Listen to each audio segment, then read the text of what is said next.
नमस्कार विद्यार्थी मित्रांनो, आज आपण नवीन युनिटला सुरुवात करत आहोत. युनिट क्रमांक 3 प्रोसेस कॉस्टिंग अकाउंट. आजपर्यंत आपले 2 युनिट संपलेले आहेत. ठीक आहे. आणि युनिट क्रमांक 3 वरील जे काही आपल्याला प्रोसेस अकाउंटचे फॉर्मॅट आहेत, फॉर्म्युले आहेत, ते मी तुम्हाला ग्रुपवर पाठवलेलं आहे. त्याची थेअरीसुद्धा पाठवलेली आहे. थेअरी ही 4 मार्कासाठी विचारली. ठीक आहे. म्हणून थेअरीसुद्धा पाठवली आहे. आणि प्रॉब्लेम्स हा 20 मार्कासाठी विचारेल. 16 मार्कासाठी. 16 मार्कासाठी एक प्रॉब्लेम विचारेल. तर त्याच्यात डिवायडेशन केलेले आहेत की 8 मार्काचे 2 प्रॉब्लेम्स किंवा एक 16 मार्काचे प्रॉब्लेम्स. आणि एक प्रश्न विचारेल तुम्हाला थेअरीवर, प्रश्न क्रमांक 5 मध्ये 4 मार्कासाठी. आणि बाकीचे तुम्हाला असाइनमेंट राहणार आहे. किती मार्कासाठी असाइनमेंट राहील तुमचा? 20 मार्कासाठी इंटरनल असाइनमेंट राहील. तर बाकी आपण सुरू करूया. ठीक आहे. या संदर्भात मी तुम्हाला फॉर्मॅट सगळं पाठवलेलं आहे. Process account. प्रोसेस आपण कोणतेही काम करत असतो आहे, कोणत्याही व्यवसायात म्हणा किंवा एखाद्या कंपनीत म्हणा, तर ती एक प्रोसेस राहते आहे की टॉप लेवलचं काम त्याच्या खालचे कर्मचारी करतात, त्याच्या खालच्या कर्मचाऱ्यांनी सांगितलेलं काम त्याच्यापेक्षा खालचे कर्मचारी करतात. जसे की कंपनी मालक, नंतर त्याच्याखाली काम करणारे कोण? त्याचे अधिकारी. अधिकाऱ्याच्या काम करण्याच्या खाली कोण? कर्मचारी. आणि त्याच्या खाली काम करण्याचे कोण आहेत? कामगार मजूर आहेत. ठीक आहे. अशी प्रोसेस आहे. तर सेम प्रोसेस आपलं असं यामध्ये पण आहे. ठीक आहे. तर आपण पहिला उदाहरण बघूया. मी तुम्हाला उदाहरणेसुद्धा पाठवलेलं आहे या संदर्भात. ठीक आहे. म्हणून सुरुवातीचे जे प्रॉब्लेम्स मी तुम्हाला शिकवतो आहे, तर ते तुम्ही केअरफुली लक्ष देऊन ऐका. आणि व्हिडिओ पूर्ण संपल्यानंतरच तुम्ही आपल्या रजिस्टरमध्ये नोंद करून घ्या. जर तुम्हाला सुरुवातीचे 2-4 प्रॉब्लेम समजले की कशा प्रकारची प्रोसेस अकाउंट आहे, तर तुम्हाला खूप इझी होईल. नंतरचे मग प्रॉब्लेम्स थोडे कठीण राहतील, तरी ते तुम्हाला समजण्यास सोपं होईल. म्हणून बघा विद्यार्थी मित्रांनो, पहिलं प्रॉब्लेम जो मी तुम्हाला ग्रुपवर पाठवलेला आहे आणि इथे सुद्धा मी तुम्हाला एकदा वाचून दाखवत आहोत. ठीक आहे. आपल्याला प्रोसेस 3 अकाउंटवर राहणार आहे. 3 प्रोसेस आपल्याला राहतील. केव्हा केव्हा काही उदाहरणामध्ये प्रोसेस 2च असतात, काही उदाहरणात प्रोसेस 3 अकाउंट असतात. मी तुम्हाला उदाहरण वाचून दाखवत आहोत. दी प्रोडक्ट युनिट क्रमांक 3 वरील उदाहरण क्रमांक 1. The product of a company passes थॉल्स 3 process expenses given a under. म्हणजे खाली आपल्याला 3 प्रोसेस दिलेली आहे आणि त्याची माहिती खालीलप्रमाणे दिलेली आहे. पर्टिक्युलर्समध्ये प्रोसेस ए आहे, प्रोसेस बी आहे, प्रोसेस सी आहे. म्हणजे आपल्याला 3 प्रोसेस अकाउंट पाहिजेत आहे. तर तिन्ही प्रोसेसची आपल्याला इन्फॉर्मेशन दिलेली आहे. बघा काय इन्फॉर्मेशन दिलेली आहे आपल्याला तिन्ही प्रोसेसची. Material, wedges, factory expenses, steam, direct expenses. ठीक आहे. नंतर खाली पॅराग्राफमध्ये दिलेला आहे टोटल इनडायरेक्ट एक्सपेन्सेस. आपल्याला वर काय दिलेलं आहे? वेजेस आणि डायरेक्ट एक्सपेन्सेस. पॉईंट नंबर 5 मध्ये डायरेक्ट एक्सपेन्सेस दिलेला आहे. आणि नंतर अदर इन्फॉर्मेशनमध्ये टोटल दिलेलं आहे indirect expenses. Total indirect expenses ₹1,20,000 to be allocated in the proportion of wages. त्या आपल्याला ते अलॉट करायचे आहेत वेजेसनुसार. ठीक आहे. याचा आपल्याला रेशिओ काढावा लागेल. जो आपल्याला वेजेसची अमाऊंट दिलेली आहे तिन्ही प्रोसेसची, त्या तिन्ही प्रोसेसची आपल्याला रेशिओ काढावा लागेल आणि त्यानुसार आपल्याला हे इनडायरेक्ट एक्सपेन्सेस तिन्ही अकाउंटला डिस्ट्रीब्यूट करावं लागेल. खाली एक लाईन दिलेली आहे टोटल युनिट प्रोडक्ट 100 युनिट्स. आपल्याला 100 युनिट्स दिलेले आहेत. प्रिपेअर प्रोसेस अकाउंट आणि आपल्याला प्रोसेस अकाउंट कॅल्क्युलेशन करायचं आहे. ठीक आहे विद्यार्थी मित्रांनो, उदाहरण समजलं. उदाहरणात काय दिलेलं आहे आपल्याला, बाकी जनरल इन्फॉर्मेशन जर तुम्हाला दिलेली आहे त्याच्या व्यतिरिक्त तुम्हाला टोटल इनडायरेक्ट एक्सपेन्सेस दिलेला आहे. 1,20,000 टोटल दिलेला आहे आणि आपल्याला ते वेजेसच्या नुसार डिस्ट्रीब्यूट करायचं आहे. जो आपला वेजेस दिलेला आहे त्याचा आपल्याला रेशिओ काढावा लागेल आणि रेशिओ जेवढं निघेल तेवढं आपल्याला याला डिस्ट्रीब्यूट करावं लागेल कॅल्क्युलेशन करून. तर लिहा विद्यार्थी मित्रांनो, आधी समजून घ्या, लिहू नका. ठीक आहे. पहिली प्रोसेस राहणार आहे प्रोसेस ई अकाउंट.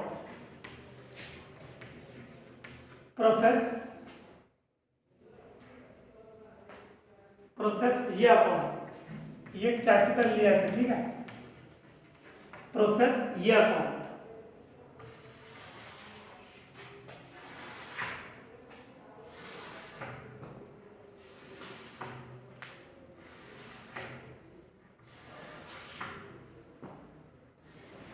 अशा प्रकारे आखणी करायची. डाव्या बाजूच्या कोपऱ्यात लिहायला प्रोडक्शन 100 युनिट्स तुम्हाला दिलेले आहेत. ठीक आहे. Particulars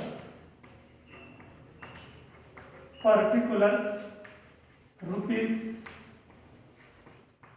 particulars and rupees.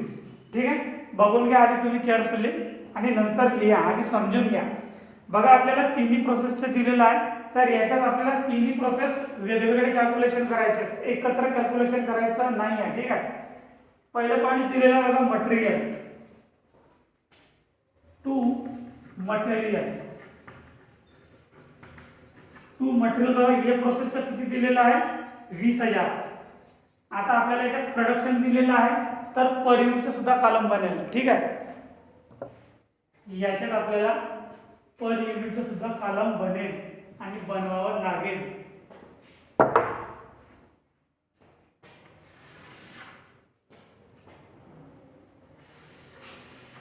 Per unit. ठीक आहे. पर्टिक्युलर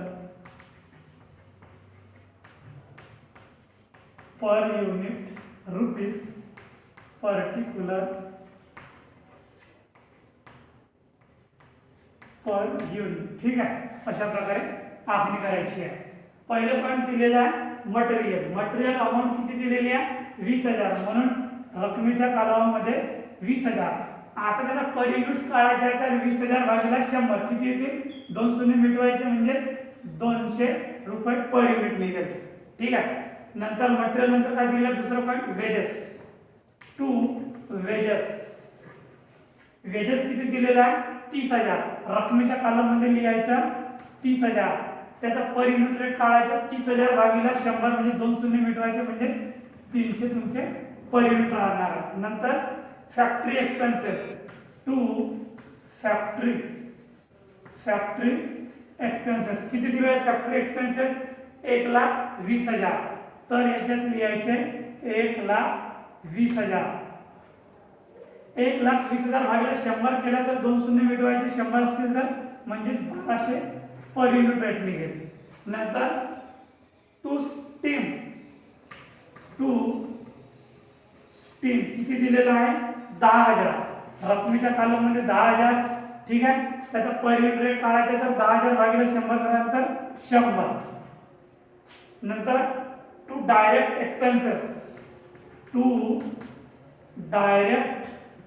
एक्सपेन्सेस किती दिलेला आहे 30,000 दिलेला आहे. 30,000 डायरेक्ट एक्सपेन्सेस 30,000 भागिले 100 करायचं किती उरतील 300 उरतील 300. इथपर्यंत समजलं असेल तर मी समोरची प्रोसेस वाढवतो आणि इथपर्यंत जर समजलं नसेल तर तुम्ही मला ग्रुपवर विचारू शकता की मला इथपासून हे वाला पॉईंट समजलेला नाही. आता आपल्याला सरसकट जे उदाहरणात दिलेलं आहे 5 पॉईंट नियमाप्रमाणे नियमित, तर ते आपण इथे लिहिलेले आहे. नंतर दिलेला बघा 5व्या पॉईंटच्या खाली दिलेला आहे पॅरामध्ये total indirect expenses rupees 1,20,000 to be allocated in the proportion of wages नुसार आपल्याला टोटल इनडायरेक्ट एक्सपेन्सेस अलोकेटेड करायचा अलॉट करायचा आहे. ठीक आहे. तर इकडे लिहा वर्किंग नोट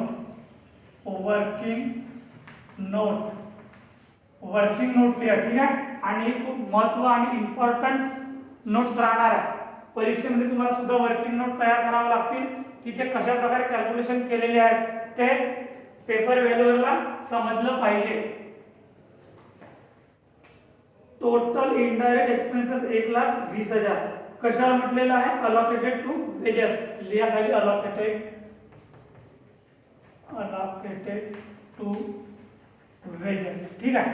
आता प्रोसेस ए चे किती दिलेलं आहे, प्रोसेस बी चे किती दिलेलं आहे आणि प्रोसेस सी चे किती दिलेलं आहे वेजेस ते बघा. प्रोसेस ए चे वेजेस दिलेले आहे 30,000 दिलेला आहे 30,000. प्रोसेस बी चे दिलेला आहे 20,000. प्रोसेस बी चे दिलेला आहे 20,000. प्रोसेस सी चे दिलेला आहे 10,000. 10,000 दिलेला आहे. याचा आपल्याला रेशिओ काढावा लागेल. रेशिओ काढावा लागेल तर आपल्याला सारखे जे झिरो आहे ते झिरो मिटवावा लागेल. आता या जो आपल्याला जो वेजेस दिलेला आहे 30,000वर आपले म्हणजे 3 वर 4 शून्य आहेत, 20,000वर म्हणजे 2 वर 4 शून्य आहेत, 10,000वर म्हणजे 1 वर 4 शून्य आहेत. तर आपले सारखे शून्य आहेत तर याच्यात आपले सारखे शून्य कट होतील. ठीक आहे. 1 2 3 4 1 2 3 4 1 2 3 4. आता किती उरले बघा 3 2 आणि 1. हा झाला आपला रेशिओ. 3 2 आणि 1 हा निघाला आपला रेशिओ. आणि जो आपल्याला टोटल इनडायरेक्ट एक्सपेन्सेस दिलेला आहे तो या रेशिओ नुसार आपल्याला तो डिस्ट्रीब्यूट करावा लागेल प्रोसेस ए, प्रोसेस बी आणि प्रोसेस सी मध्ये. तर बघा आपला टोटल इनडायरेक्ट एक्सपेन्सेस किती दिलेला आहे 1,20,000 दिलेला आहे. ठीक आहे. तर आता बघा प्रोसेस ए ला किती जाईल, प्रोसेस ए 1,20,000 1,20,000 दिलेला आहे. ठीक आहे. 1,20,000 गुणिला 3 भागिला 6. आता हे 6 कसे आले 3 अधिक 2 अधिक 1 याची टोटल किती आहे 6. हे 6 आपले इकडे आले. हे 3 आपण प्रोसेस ए चा कॅल्क्युलेशन करत आहोत. याचा रेशो 3 दिलेला आहे म्हणून गुणिला 3. 1,20,000 गुणिला 3 भागिला 6 किती येतील बघा 3,60,000 भागिला 6 केले तर किती होते म्हणजे 1,20,000 गुणिला 3 भागिला 6 म्हणजे हे किती राहते 60,000. समजलं पहिलं पॉईंट. तसंच डी चे सुद्धा कॅल्क्युलेशन करायचं आहे. 1,20,000 गुणिला 2 भागिला 6 किती निघतील याचा काळा रेशिओ 1,20,000 गुणिला 2 भागिला 6 40,000. हे निघाले 40,000. नंतर सी च तसंच करा 1,20,000 गुणिला 1 आणि भागिला 6 म्हणजे 1,20,000 गुणिला 1 भागिला 6. 1,20,000 गुणिला 1 भागिला 6 म्हणजे 20,000. समजलंय कशा प्रकारे आपण कॅल्क्युलेशन केलं. तुम्हाला पॉइंट्स मध्ये दिलेलं आहे का ते आपल्याला अलोकेटेड करायचे वेजेस नुसार. आपण वेजेसची रक्कम घेतलेली आहे तिन्ही प्रोसेसची 30,000 20,000 आणि 10,000. तर याच्यानुसार आपला रेशिओ निघाला 3 2 आणि 1 याची टोटल निघाली आपली 6. आणि आपल्याला टोटल इनडायरेक्ट एक्सपेन्सेस दिलेला 1,20,000. तर 1,20,000 पहिला रेशिओ याचा आपण कॅल्क्युलेशन करतो तर 1,20,000 गुणिले 3 भागिले 6 जे टोटल निघाली आहे याचा निघाला तुमचं टोटल कॅल्क्युलेशन 60,000. अशाच प्रकारे आपण कॅल्क्युलेशन केलं तर त्याची व्हॅल्यू निघेल आणि याची व्हॅल्यू शेवटी काय निघेल 1,20,000. समजले विद्यार्थी मित्रांनो. आता आपण प्रोसेस ए अकाउंट बघत आहोत. तर याच्यात तुम्हाला लिहायला लागेल to indirect expenses. Indirect expenses किती निघाला आहे ते आपला 60,000 निघाला आपला 60,000. आता 60,000 भागिले 100 करा तर त्याचा पर युनिट रेट निघेल 600 युनिट्स निघालं. ठीक आहे. अजून याच्या व्यतिरिक्त आपल्याला काही दिलेलं आहे का total indirect expenses ₹1,20,000 to be allocated in the proportion of wages. आपला हवाला पॉइंट क्लिअर झालेला आहे. नंतर दिलेला आहे टोटल युनिट्स म्हणजे आपल्या याच्यानंतर आपले काही पॉइंट्स उरलेले नाही आहेत. याची करा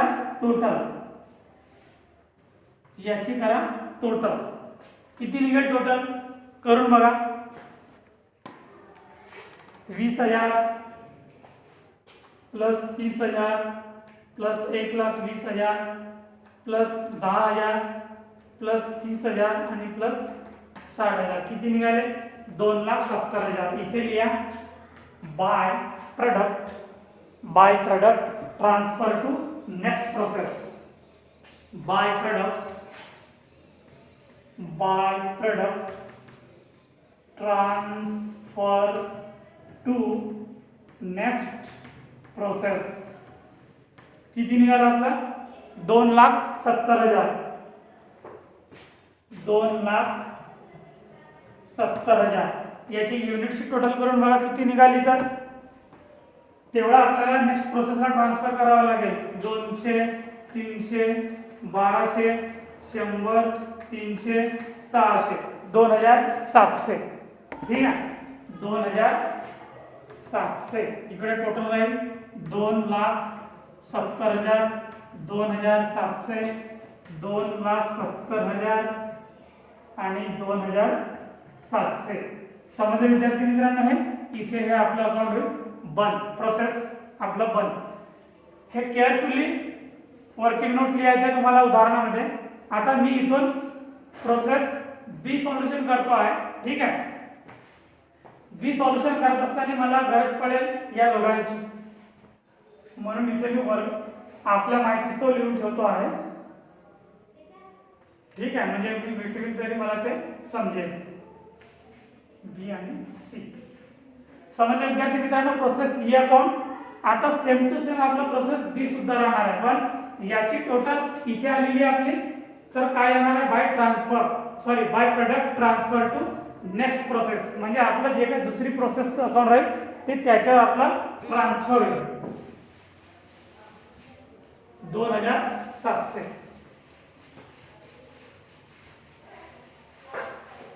आता दुसरं प्रोसेस आहे process B account. Process B account.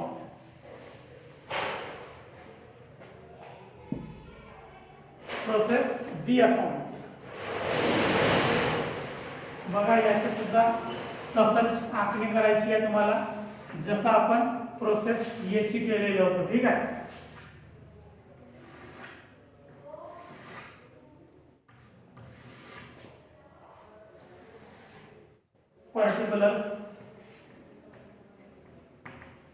particulars per unit rupees, particulars per unit and rupees. आता इथे काय आहे? टू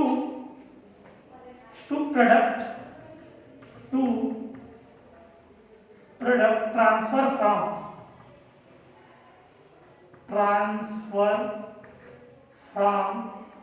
प्रोसेस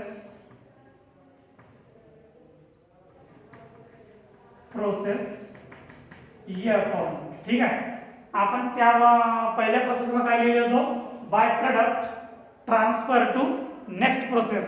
आता आपण ती अमाऊंट नेक्स्ट प्रोसेसला ट्रान्सफर करायची होती, तर या बाजूला लिहायचा to product transfer from process A account. म्हणजे हा प्रोडक्ट ये अकाउंट ये प्रोसेसवरून आपल्याला इथे ट्रान्सफर झालेला आहे. किती आहे? 2,700 युनिट्स दिलेले आहेत आणि त्याची रक्कम दिलेली आहे 2,70,000. समजलं हे मला पॉइंट कसं आलं ते? नंतर टू मटेरियल. आता जे आपल्याला उदाहरणात दिलेलं आहे ते टू मटेरियल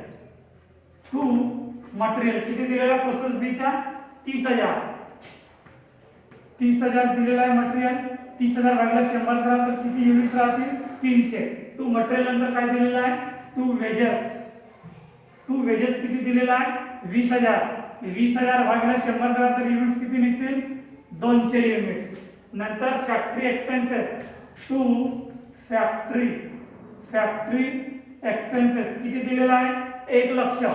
1,00,000 दिलेला आहे. 1,00,000 भागीला जर तुम्ही 100 केले तर किती उरतील? 1,000 युनिट्स उरतील. नंतर टू स्टीम किती दिलेला आहे? 20,000. 20,000 भागीला 100 कराल तर किती उरतील? 200 युनिट्स. नंतर टू डायरेक्ट एक्सपेन्सेस किती दिलेला आहे? 40,000. 40,000 भागीला 100 कराल तर किती उरतील? 400 आणि शेवटचा पॉईंट येईल to indirect expenses. Indirect expenses किती निघाला, जे कॅल्क्युलेशन आपण केलेले आहेत ते 40,000. ठीक आहे, 40,000. 40,000 भागिले 100 करा तर किती युनिट्स निघतील? 400. आता याची करा टोटल, याची करा total.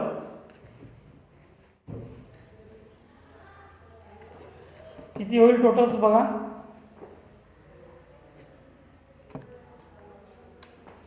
$2,70,000 plus 30,000 plus 20,000 plus 1,00,000 plus 20,000 plus 40,000 plus 40,000 5,20,000 5,20,000 5,20,000 झालं. तर याचे किती युनिट्स येतील आपले? 5,200 येतील का? 2,700 plus 300 plus 200 plus 1,000 plus 200 plus 400 plus 400 5,200. Direct जर काढायचं झालं तर 5,20,000 वेळेला 100 करा, 2 शून्य मिटवून द्या, ते तुमचे 5,200 युनिट्स निघतील. ठीक आहे. आता याच्यानंतर काय प्रोसेस येईल आपली? याच्यानंतर आपला प्रोसेस येईल by product. By product, by product transfer to next process. Transfer to next process. 5,200 त्याची रक्कम आहे 5,20,000. इकडे सुद्धा 5,200 आणि 5,20,000.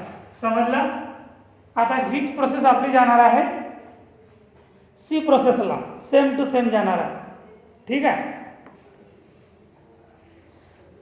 याच्यानंतर मी अकाउंट्स तयार करतोय, प्रोसेस सी अकाउंट. आधी तुम्ही समजून घेऊन राहिल्यात आणि नंतर तुम्हाला लिहायचं आहे. ठीक आहे, मी तुम्हाला लिहिण्यासाठी वेळ देणार आहोत. आधी समजून घ्या. पहिला सुरुवातीचे जे उदाहरण आहेत आपले 4-5 उदाहरण, ते आधी तुम्ही समजून घ्या. ठीक आहे. मी याला आता मिटवतो आहे आणि याच्यानंतरच्या प्रोसेस सी अकाउंट आपण तयार करूया. ठीक आहे. 5,200 मला ही रक्कम लक्षात ठेवावी लागेल, कारण की मी मिटवतो आहे आणि मला ती प्रोसेस नेक्स्ट अकाउंटला त्याचा एंट्री करायची आहे. इथे process C, process C.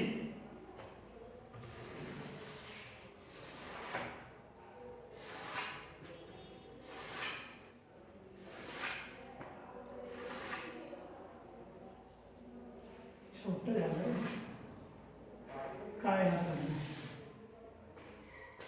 Particulars.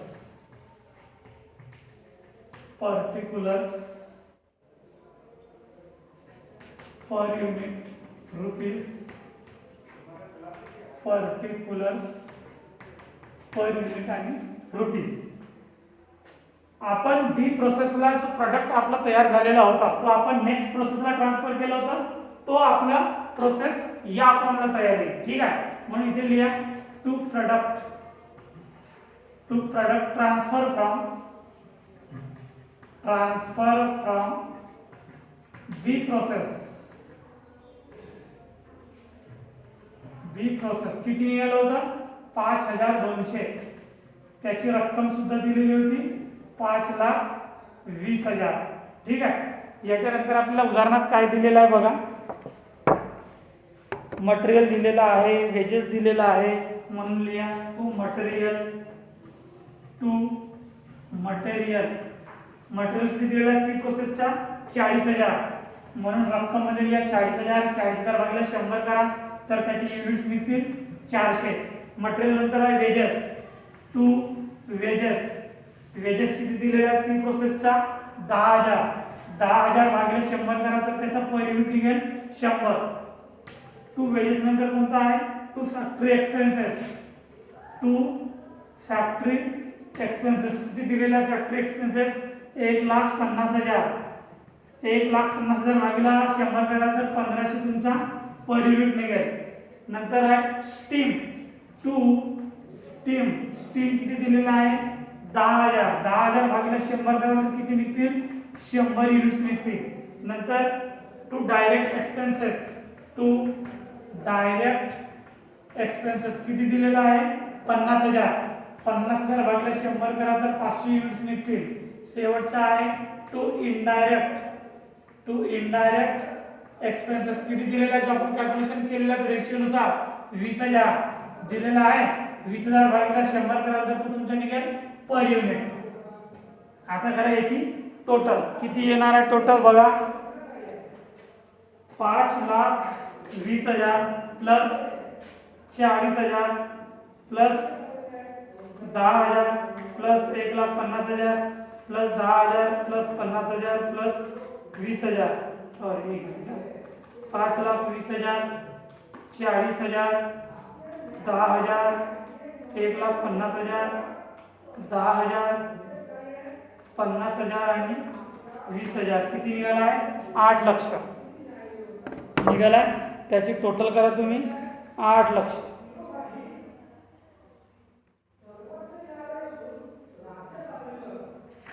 त्याची टोटल राहणार आहे 8 लक्ष.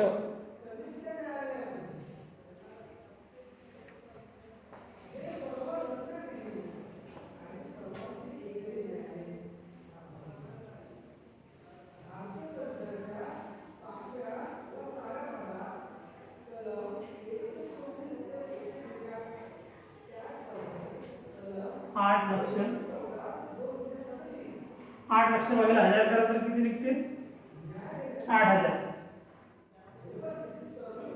8,000 हे तुमचं झालं युनिट्स. 5,000 200 600 700 700 5 700 6 700 8,000. ठीक आहे. नंतर by product transfer to godown. आता ट्रान्सफर टू गोडाऊन. आता याच्यानंतर तर आपल्याला प्रोसेस काय राहिलेली नाही आहे. तर हा सरळ आपला जाईल एवढा मोठा प्रोडक्ट जाईल सरळ कुठे गोडाऊनला. किती जाणार आहे हा 8,000 युनिट्स जाणार आहेत आणि 8 लक्ष काय जाणार आहेत आपला त्याचा व्हॅल्यू जाणार आहे. इथे टोटल करा 8,000 आणि 8 लक्ष. समजलं विद्यार्थी मित्रांनो. पहिला उदाहरण आहे आणि तुम्हाला पहिल्या उदाहरणापासून सुरुवात करावी लागेल की जो तुम्हाला पहिलं उदाहरण समजलं असेल थोडा तरी 25% और 30% किंवा 50% तर समोरची उदाहरण तुम्हाला खूप सोपे वाटतील. ठीक आहे. तर हा आपला इथे पहिला उदाहरण संपलेला आहे. दुसरा उदाहरण आपण दुसऱ्या व्हिडिओमध्ये कॅल्क्युलेशन करूया. धन्यवाद.